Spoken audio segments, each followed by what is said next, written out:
Türkmenistan Devlet Başkanı Serdar Berdimuhamedov, genel seçim zaferinin ardından ilk yurt dışı ziyaretini Suudi Arabistan'a gerçekleştirdi.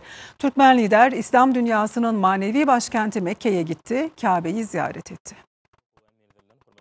Devlet Başkanı Serdar Berdimuhamedov, Umre ziyareti dolayısıyla Suudi Arabistan Krallığı'na 2 günlük bir ziyaret gerçekleştirdi. Devlet Başkanı Aşkabat Havaalanı'nda Meclis Başkanı, bakanlar, kolluk kuvvetlerinin üst düzey yöneticileri uğurladı.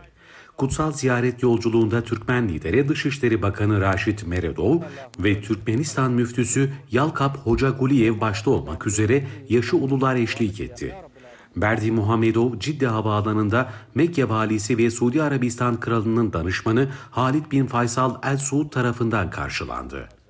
Ardından Berdimuhamedov başkanlığındaki Türkmenistan resmi heyeti, Suudi Arabistan'ın özel dini temsilcileriyle birlikte Mescid-i Haram'ı ziyaret etti.